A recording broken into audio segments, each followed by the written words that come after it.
quiero aprovechar este tiempo en medio de las circunstancias que vive nuestro país, circunstancias de pandemia, circunstancias de un paro nacional. Quiero, a partir de la palabra de Dios, por supuesto, dejar en su corazón una reflexión que he titulado Reconstruyendo una nación. Quiero que meditemos en esto, acerca de la reconstrucción de una nación.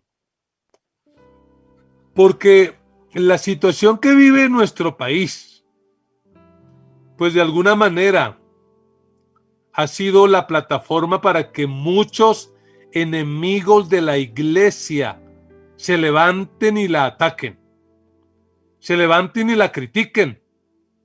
De hecho, algunas de las palabras que más usan para nosotros es que somos unos tibios, que no nos decidimos, porque no optamos ni por una corriente ni por la otra.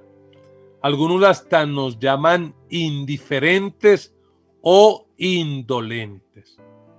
Y la verdad tenemos que decir con claridad que nosotros como cristianos, discípulos del Señor, tenemos clara nuestra identidad. Y nuestra identidad está fundamentada en el Señor Jesucristo. Somos súbditos del reino de los cielos. Y a la vez, como dice la palabra de Dios, somos embajadores suyos. Su rey, el rey nuestro, el rey tuyo, Jesucristo, y su mensaje. Somos embajadores de él. Y como tal vamos proclamando la importancia del perdón y de la reconciliación, primeramente con Dios y luego entre nosotros. Debido a nuestra fidelidad a Dios, a que vivimos para agradarlo a Él, pues realmente entendemos que tenemos una responsabilidad como iglesia que cumplir. Una responsabilidad que no hemos olvidado y que no hemos dejado. Desde que la iglesia del Señor existe, hemos cumplido esa responsabilidad. No como algunos piensan y nos catalogan de indiferentes, no. Si usted puede, escríbalo y créalo. Los cristianos, frente a la realidad de este país y de este mundo, no somos indiferentes. Actuamos de formas diferentes. Puede ser que no actuemos como actúan algunos, como algunos quisieran vernos de repente, y no lo vamos a hacer porque no es nuestra identidad, no es nuestra naturaleza, no es nuestra esencia. Respetamos a los que así lo hacen y de hecho los valoramos mucho, pero no somos indiferentes. Actuamos de formas indiferentes, de formas diferentes, de formas totalmente distintas, que algunos catalogan como indiferencia. Nosotros como iglesia, como discípulos del Señor, como la gran comisión a la cual yo represento, pues entendemos que después de más de un año afectados por esta pandemia, con todo lo que eso ha implicado en el área de la salud, de la economía, y si ha habido una comunidad que ha sido afectada, ha sido la nuestra por esta situación. A eso súmele siglos, no son años, ni décadas, siglos de violencia y de corrupción expresadas de muchas maneras. Pues eso ha hecho que el pueblo colombiano, del cual somos parte y nos sentimos muy orgullosos, pues ha querido expresar su protesta y ha exigido en las calles cambios radicales en el manejo del Estado para que se pongan freno a esas plagas, no solo el COVID, sino a esa plaga tan terrible como la corrupción que tanto nos afecta. Nosotros, como discípulos de Jesús, validamos y compartimos, si es que lo estamos viviendo, compartimos el dolor, el miedo, la situación de crisis de un país como Colombia, que últimamente en promedio ha enterrado 500 personas diariamente por causa del COVID. Y pues que ve con tristeza ver cómo los medios de subsistencia se van, empresas que quiebran, los ahorros que se agotan, la esperanza de un futuro mejor que se muere. Y realmente sí, también compartimos eso y lo digo claramente y esto queda grabado, soy responsable de mis palabras. Nos preocupa la respuesta de un gobierno que lo que hace es proponer una reforma para aumentar impuestos en lugar de reducir sus gastos, en lugar de ser más austeros en la parte de los gastos que ellos tienen. Con todo esto de la corrupción que es galopante y no se sabe cómo detenerla, eso nos preocupa. Reconocemos y defendemos el derecho constitucional que cada colombiano y colombiana tiene de expresar su protesta públicamente. Está en la Constitución. Nunca como iglesia hemos coartado o le hemos dicho a alguien que no lo haga, que no salga. No. Lo que sí queda claro y debe quedar claro es que como iglesia rechazamos la violencia indiscriminada de elementos criminales. Realmente creemos que este país, Colombia, debe tener, por así decirlo, el monopolio de las armas y que las debe usar para defender la vida, la propiedad de los ciudadanos, pero siempre bajo las normas de los tratados nacionales e internacionales. Claro que sí. Y como cristianos reafirmamos nuestra militancia, pero en el ejército de Jesucristo. No somos seguidores de ninguno de esos dos líderes políticos por los que este país pelea. No, señores. Nuestro líder se llama Jesucristo, el príncipe de paz, quien nos dejó su paz. Una paz diferente a la paz que el mundo ofrece, porque no da. Una paz que no puede estar separada de la justicia y de la soberanía de Dios.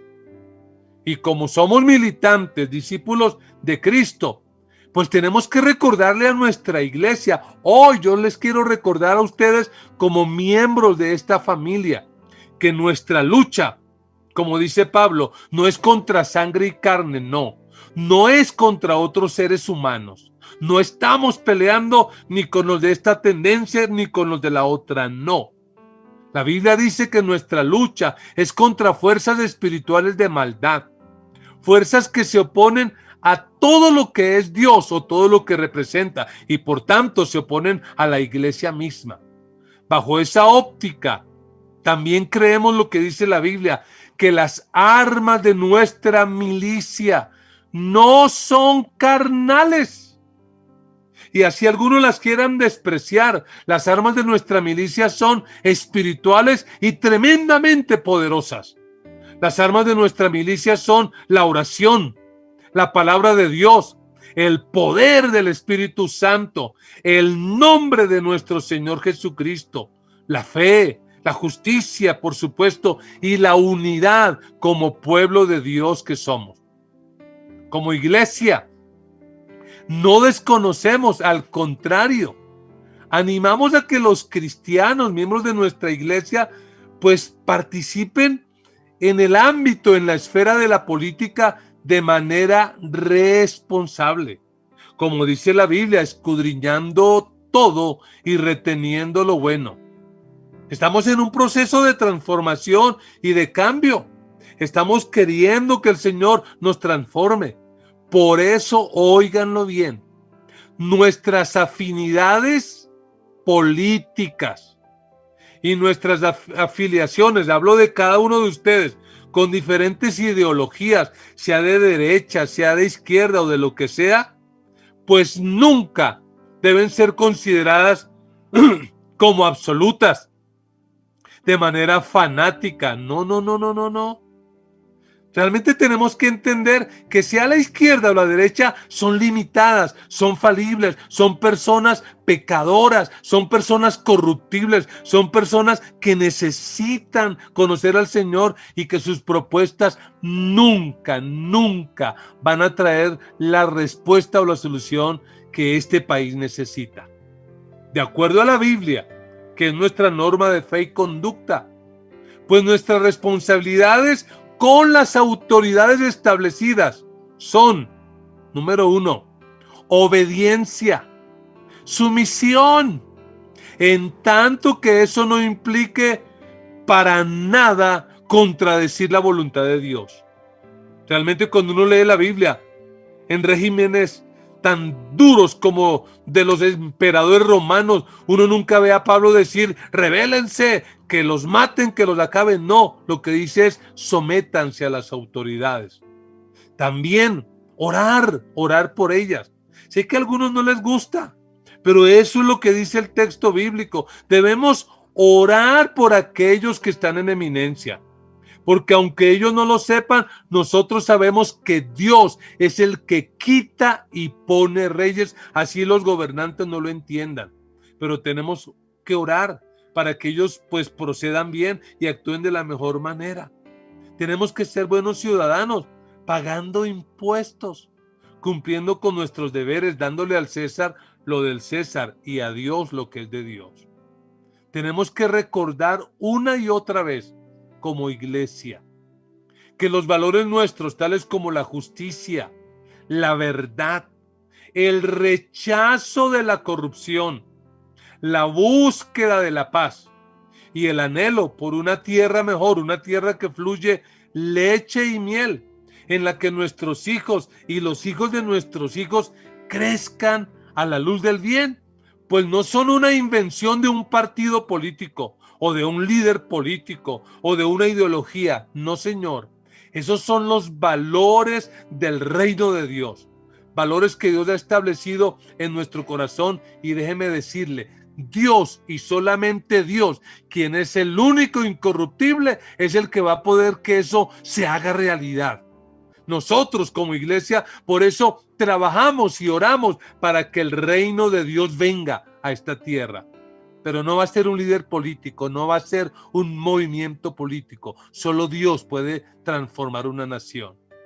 En ese orden de ideas, como pastor de esta iglesia, como líder de esta iglesia, pues yo les motivo a que hagamos frente a esta crisis, pero no de una manera reactiva, sino como lo hemos hecho durante casi 30 años, a ser propositivos, a generar propuestas, a generar programas y acciones como la que hemos hecho.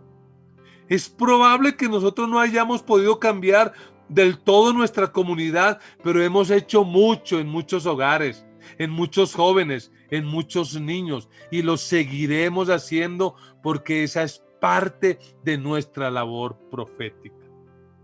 Y después de esta larga introducción, pues hay una pregunta que yo quiero responder en esta noche. Y la pregunta es, ¿cómo reconstruir un país? ¿Cómo reconstruimos una nación? Más personal, ¿cómo reconstruimos nuestro país? Como iglesia, ¿qué podemos hacer para reconstruir nuestro país? Y quiero por favor invitarle a abrir un libro que leímos recientemente en nuestro tiempo con Dios. Y es el libro del profeta Jeremías. Vaya conmigo al capítulo 29 de Jeremías. Y vamos a leer desde el versículo 4 al 7, aunque probablemente vamos a mirar otros textos, pero leamos estos textos. Jeremías 29, 4 al 7. La palabra del Señor dice así. Así dice el Señor Todopoderoso, el Dios de Israel, a todos los que he deportado de Jerusalén a Babilonia. Construyan casas y habítenlas. planten huertos y coman de su fruto. Cásense y tengan hijos e hijas, y casen a sus hijos e hijas, para que a su vez ellos les den nietos.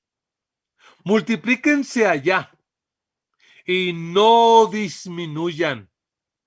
Versículo 7 dice, además, ojo con esto, además busquen el bienestar de la ciudad a donde los he deportado y pidan al Señor por ella, porque el bienestar de ustedes depende del bienestar de la ciudad. Amén y amén. En este capítulo 29, hermoso capítulo lleno de muchas promesas lindas, pero que a veces las sacamos de contexto, pues el profeta Jeremías nos muestra de una manera muy clara que la intención de Dios es que el trabajo de su pueblo, de Israel, que aunque ha sido llevado cautivo a Babilonia, que el trabajo de su pueblo pueda bendecir y servir a las comunidades a donde han sido llevados. Es decir, que no se interesen únicamente por su bienestar, sino por el bienestar de toda la ciudad, de toda la nación. Cuando uno lee la Biblia, cuando uno lee todo el relato de la historia de la salvación, pues uno encuentra que en el plan de Dios ya estaba que su pueblo, el pueblo que el Señor formó a partir de Abraham, pues fuera bendición no solo para ellos mismos, sino que fuera bendición para todas las naciones de la tierra. Y pues el pueblo de Israel, lamentablemente, debido a su pecado, debido a su idolatría, debido a su violencia, debido a su corrupción, el pueblo de Israel ha sido invadido por los babilonios. A manos de Nabucodonosor han sido llevados cautivos a una tierra lejana y a una tierra extraña. Cuando el pueblo de Israel llega allí, se levantan falsos profetas, que siempre habrán falsos profetas. Y mire lo que dicen esos falsos profetas al pueblo de Israel cuando llegan allí. Cuando llegan allí, empiezan a aparecer falsos profetas que dicen, miren, por favor, no vayan a desempacar. No desempaquen porque ya mismo nos vamos a regresar. Ya mismo vamos a regresar. Y el Señor tiene que decirles con toda claridad, pues no, señores, ustedes no van a regresar. En el versículo 10, mire lo que dice el texto bíblico. Así dice el Señor. Cuando a Babilonia se le hayan cumplido los 70 años, yo los visitaré y haré honor a mi promesa en favor de ustedes y los haré volver a este lugar. Aunque hay falsos profetas que están diciendo, oiga, no desempaquen. No se establezcan porque ya mismo el Señor los va a regresar a su país. A pesar de eso, el Señor a través del profeta Jeremías dice, no les crean a esos falsos profetas, no. Ustedes tienen que estar en esa tierra 70 años. Y la razón del capítulo 29 del profeta Jeremías, pues es contrarrestar esas mentiras, esas fake news que estos falsos profetas estaban declarando y decir, no, señores, ustedes van a estar allí en Babilonia 70 años, hasta que Babilonia caiga, a manos de otro imperio, ustedes tienen que estar allí. Y por lo tanto, tienen que trabajar no para que Babilonia sea destruida, no para atacar y que Nabucodonosor se muera, no. Eso es soberanía de Dios. ¿Qué tenían que hacer ellos? A pesar de que ya no tenían la tierra y que habían sido deportados a más de 1000 kilómetros de su tierra, ellos tenían que reconstruirse como nación. Tenían que seguir siendo nación. Y yo creo con todo mi corazón que tenemos que orar y clamar a Dios para que esta nación se reconstruya. Porque con esto que vive el país, pandemia, corrupción y todo esto, nadie está ganando, todos estamos perdiendo. Y yo quiero dejar en su corazón brevemente 3 pensamientos de este texto. 3 pensamientos que nos van a ayudar a entender qué implica reconstruir una nación. Y en primer lugar, reconstruir una nación implica trabajar con responsabilidad. Trabajar con responsabilidad.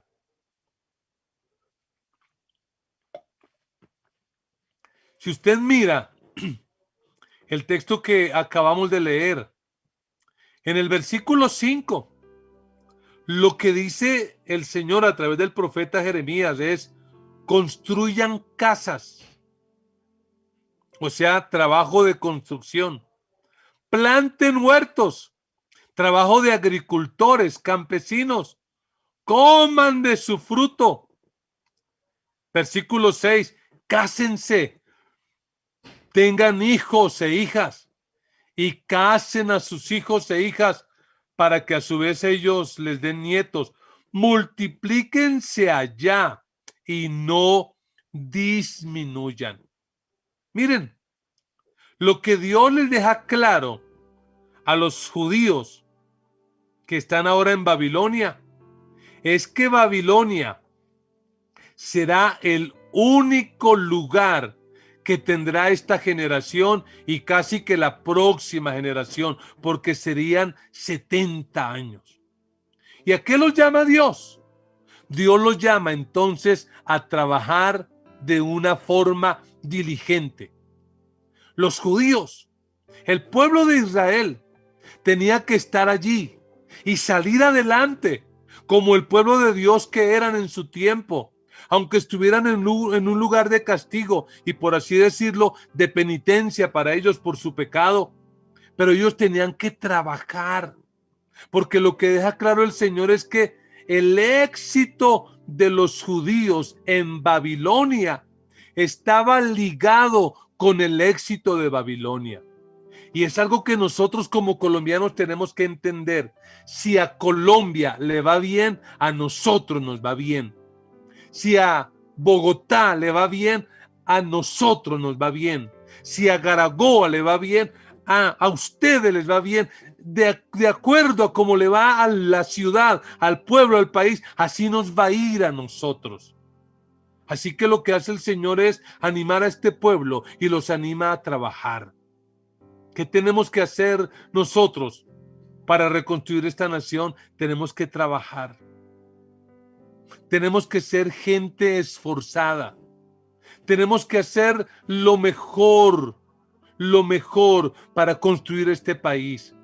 Tenemos que entender que nuestro trabajo delante del Señor no es algo sin importancia, no, es algo muy importante. Es importante lo que hace el campesino, es importante lo que hace la persona que vende productos en la plaza, es importante lo que hacen los jóvenes, es importante todo lo que hace este cuerpo productivo del país.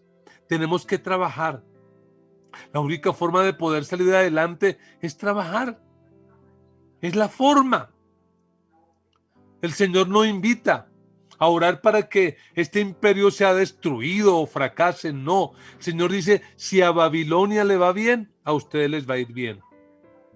Pero hay una segunda implicación. y es esta: reconstruir una nación, en segundo lugar, implica orar con intensidad. Orar con intensidad.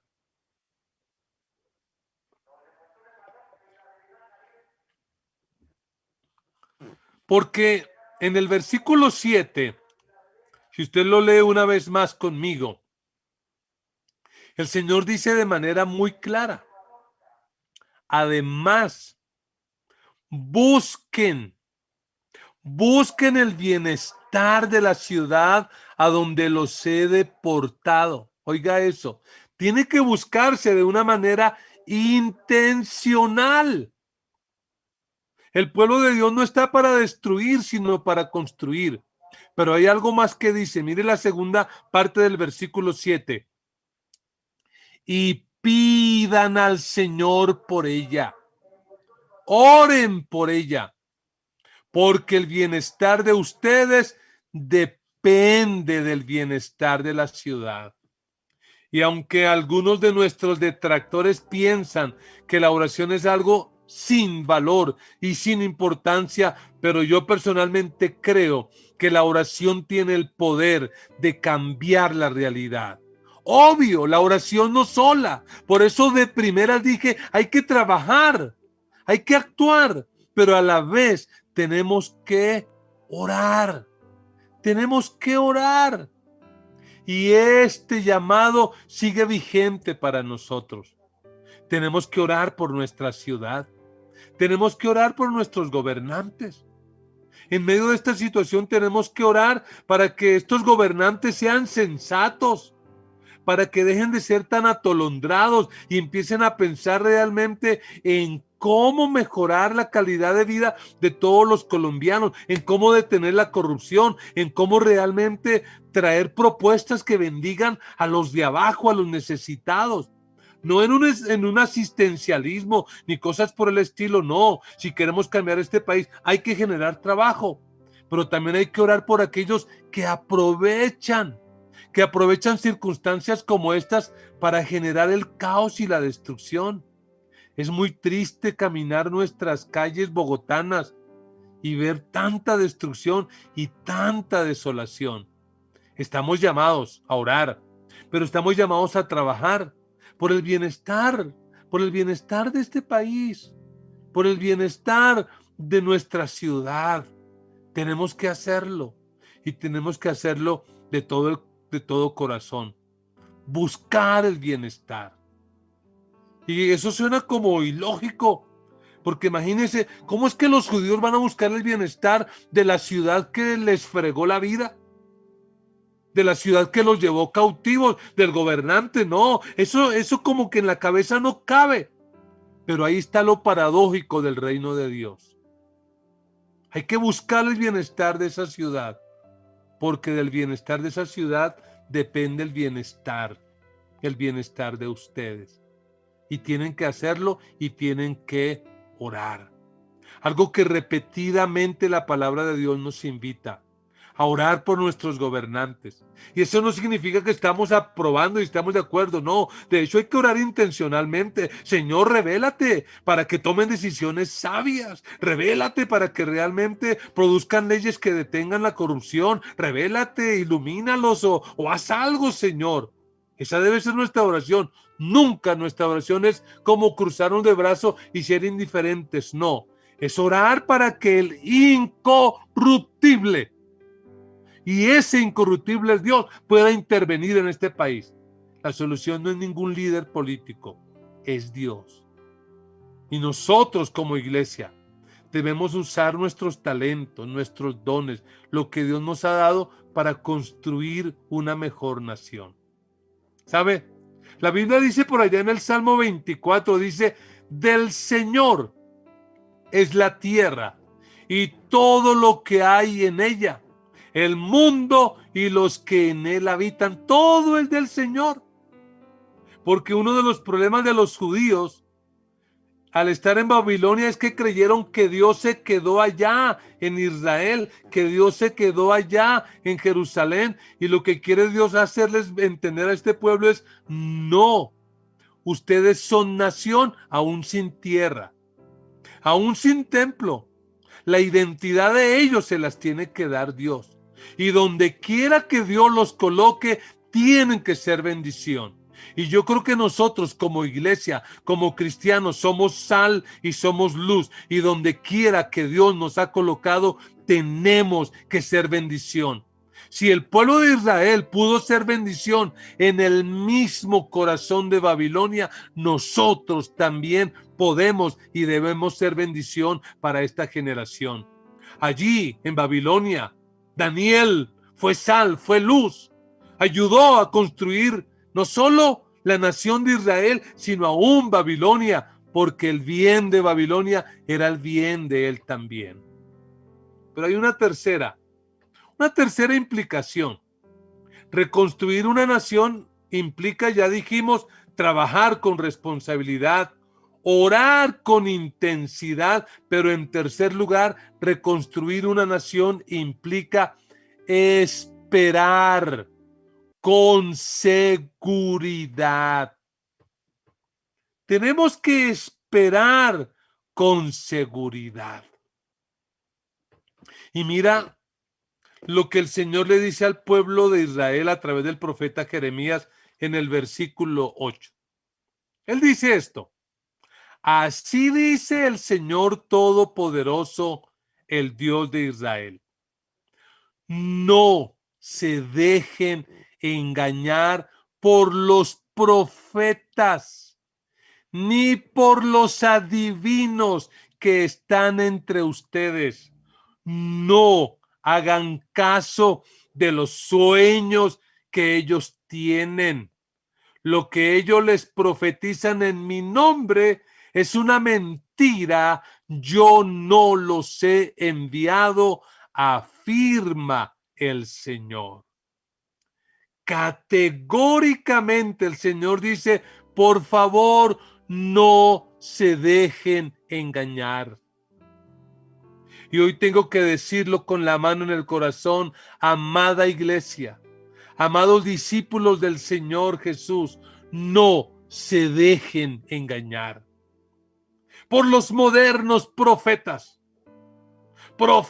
políticos, profetas económicos, profetas religiosos, profetas en las redes sociales, el Facebook, el Twitter está lleno de profetas que están proclamando cosas, odio, engañando, llenando las redes de falsas noticias. No se dejen engañar.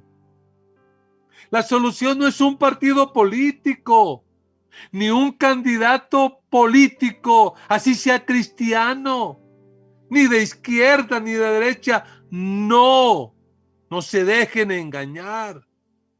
Dejemos de estar esperando en ellos. La Biblia dice: maldito el hombre que confía en el hombre. Tenemos que aprender a esperar con seguridad. ¿Y qué esperamos? Pues esperamos la intervención gloriosa de nuestro Dios. Mira, este mundo se va a desgastar colocando gobiernos de derecha, de izquierda, de derecha, de izquierda. Usted mira el mapa de América Latina y así se pasan los países, y así va a pasar probablemente en Colombia, un gobierno, otro, pero finalmente todos terminan decepcionados. ¿Por qué? Porque son seres corruptibles, pecadores, que fallan, que se equivocan. Lo que tenemos que anhelar y trabajar es para que el reino de Dios venga. Trabajar para que el reino de Dios venga al corazón de las nuevas generaciones, para que el reino de Dios venga a los hogares, venga a las vidas, venga a este país y los cambie y los transforme. Mira lo que dice en el versículo 10, que ya lo leímos. Así dice el Señor: cuando a Babilonia se le hayan cumplido los 70 años, hay una fecha límite, hay una fecha de vencimiento. Dice el Señor: yo los visitaré y haré honor, dice el Señor, a mi promesa en favor de ustedes, y los haré volver de este lugar. Lo que está diciendo el Señor es: mire, esperen tranquilamente. El tiempo se va a cumplir. Mientras llega ese tiempo, ustedes por favor trabajen con responsabilidad y oren con intensidad. Y en el versículo 11, lo que dice el texto es una promesa que a veces decimos y es muy linda, pero se tiene que leer en este contexto. ¿Qué dice el Señor? Porque yo sé. Oiga, el Señor sí sabe. Muchos no saben. Tantas que escriben en redes sociales no saben, pero el Señor sí sabe. Yo sé muy bien, dice el Señor, los planes que tengo para ustedes. Planes de bienestar y no de calamidad, a fin de darles un futuro y una esperanza. Somos pueblo con esperanza. ¿Y qué es lo que estamos esperando? Subsidios que lleguen, yo me alegro que lleguen. Que estamos esperando bonos que lleguen. Si a mí me mandan uno, yo lo recibo y lo gasto. Pero ¿qué es lo que realmente estamos esperando? Que el reino de Dios venga, que venga a los corazones, que venga a las vidas. Mire, para el pueblo de Israel probablemente la palabra que Jeremías dio en su momento no fue tan fácil de entender, no fue tan fácil de comprender. Espero que lea el texto porque vi que no lo pusieron en la pantalla, pero usted lo va a leer en su casa. Probablemente los exiliados, probablemente estas personas que estaban allí en semejante crisis, tenían una costumbre, y era la costumbre de encontrar a Dios en el templo, pero el templo ahora está destruido. Lo mismo que ha pasado durante esta pandemia, que muchos probablemente tienen nostalgia de auditorio y de templo. Y este pueblo de Israel está a miles de kilómetros del templo y de su tierra. Pero allí el Señor les dice, ustedes tienen que trabajar. Tienen que trabajar para reconstruir su nación, aún en una nación extraña. Tienen que trabajar junto a creyentes y no creyentes. Tienen que entender que la presencia de Dios no está presa en un auditorio, que la presencia de Dios trasciende las cuatro paredes, que la presencia de Dios va más allá de lo que nosotros nos imaginamos. Por eso, el Señor le dice a los judíos en ese tiempo, tienen que trabajar por su ciudad, así estén en tierra extraña, y tienen que orar por el bienestar de esa ciudad. Eso es lo que nosotros tenemos que hacer. Dios quería, aunque nos cueste trabajo entenderlo, Dios quería que Babilonia, con todo y su maldad, tuviera paz y prosperidad. Aunque no creyeran en Dios, pero que los judíos fueran la razón de la bendición de este país. Nosotros tenemos que levantarnos y tenemos que seguir trabajando por construir nuestra nación, por construir la ciudad donde Dios nos ha colocado. No importa si la gente no lo ve, no importa si la gente no lo valora, no importa si nos dicen indiferentes, no lo somos, actuamos de una manera diferente y hemos trabajado y seguiremos trabajando por reconstruir vidas, niños, jóvenes. Lo vamos a hacer. En medio de esta situación, amada iglesia, como iglesia, no discriminemos a nadie. Ayudemos a todo el que podamos. Por supuesto, mayormente a la familia de la fe, pero mostremos el amor de Cristo con nuestro trabajo, con nuestra oración, con nuestras acciones a favor aún de aquellos que no nos aman, de aquellos que nos odian y que probablemente nos critican. Tal vez, y probablemente el principio, llamémoslo así, económico, más profundo del profeta Jeremías está en este capítulo 29. Probablemente la idea central del capítulo 29 es que trabajar para el bien de otros es la única forma segura de trabajar para nuestro propio bien. Tenemos que trabajar por este país. Tenemos que luchar, pase lo que pase. Yo los animo para que allí donde Dios los ha colocado, en esa empresa, en ese trabajo formal o informal, en ese empleo privado, público, independiente, o como sea que trabajes, allí te esfuerces por saber que estás construyendo una mejor nación. Amados, trabajemos impulsados por Dios, sabiendo que es la mejor forma de lograr nuestro bien. Trabajemos impulsados por Dios, sabiendo que es la mejor forma de reconstruir esta nación. Trabajemos,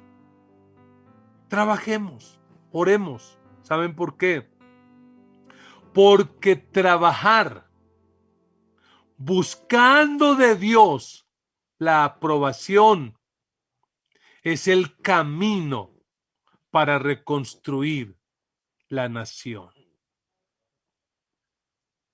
Trabajar buscando de Dios la aprobación es el camino para reconstruir la nación.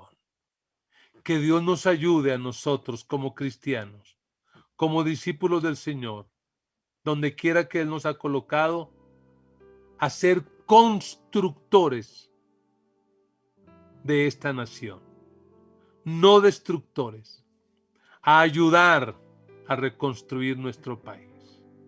Que el Señor nos ayude a todos. Oremos. Padre, en el nombre de Jesús, en esta hora, Señor, te damos a ti la gloria y la honra. Gracias, Señor, por el privilegio y la bendición de ser colombianos, de vivir en este país. Señor, seguimos siendo felices de tener sangre colombiana. Amamos y bendecimos esta nación. Una nación que, a pesar de tantos años de violencia, siglos de violencia y de corrupción, todavía es una tierra linda y buena. Señor, te pedimos por favor que obres en nuestra tierra. Que te reveles, Señor, a nuestros gobernantes, a nuestros dirigentes, a nivel nacional, departamental, local, regional. Revélate, Padre. Quita de sus corazones la avaricia, el robo, la corrupción. Mueve, Señor, a aquellos que están en puestos de privilegio. Muévelos realmente a trabajar para una mejor nación, para una mejor ciudad. Señor, por favor, destruye ese cáncer de la corrupción. Pero no solo en el ámbito político, en todas las esferas, la corrupción allí en el colegio, la corrupción en la familia, en la cuadra, donde quiera que haya corrupción, Señor, destrúyela. Señor, ayuda a esta nación. Permite, Padre, que los actores que están en este paro, sean del gobierno, sean de la mesa de negociación, Señor, quien sea, puedan llegar a un acuerdo que beneficie el país. No los intereses personales de algunos pocos, sino que realmente beneficie a esta tierra. Señor, que el sufrimiento y el dolor que ha producido esta situación ya por casi un mes, Señor, realmente traiga beneficio a esta tierra. Pero, Señor, como iglesia sabemos que eso no va a provenir de acuerdos ni de gobiernos, que eso proviene de ti.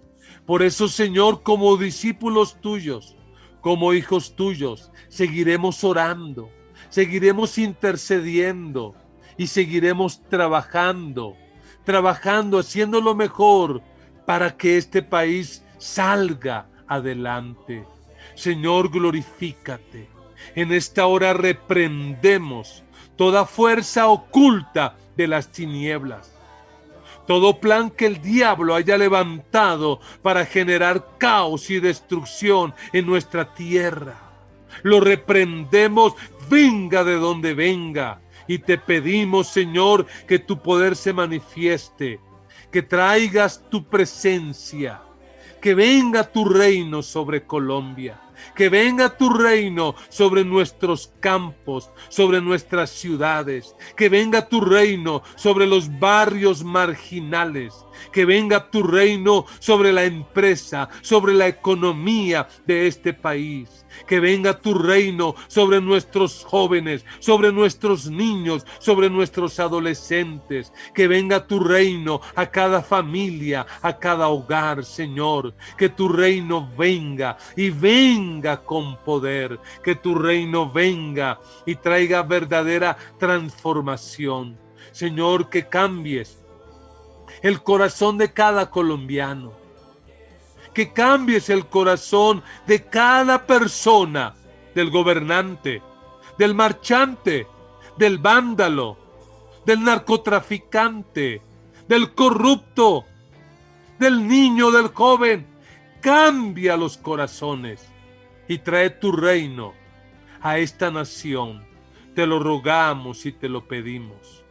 Y ayúdanos, Señor, a nosotros como iglesia, como discípulos tuyos, a seguir tejiendo sociedad, a seguir construyendo esta nación donde quiera que nos has colocado. No buscando el aplauso de la gente, no buscando la aprobación de ellos, sino buscando, Señor, la aprobación tuya, la bendición tuya. Te lo pedimos, Padre, en el nombre de Jesús. Sana nuestra tierra, sana Colombia. Yo te pido, Señor, en esta noche que bendigas a tu pueblo, que les des paz, que les des tranquilidad. Aquel que está enfermo, Señor, por favor, sánalo. Aquel que está pasando por crisis económica, provéele, suple. Úsanos a nosotros para hacer la bendición de ellos. Señor, sé propicio a la necesidad de cada uno de tus hijos. Abre puertas de bendición y cierra toda puerta de peligro, toda puerta de pecado. La gracia de nuestro Señor Jesucristo, el amor de Dios nuestro Padre y la comunión del Espíritu Santo sea sobre cada uno de ustedes.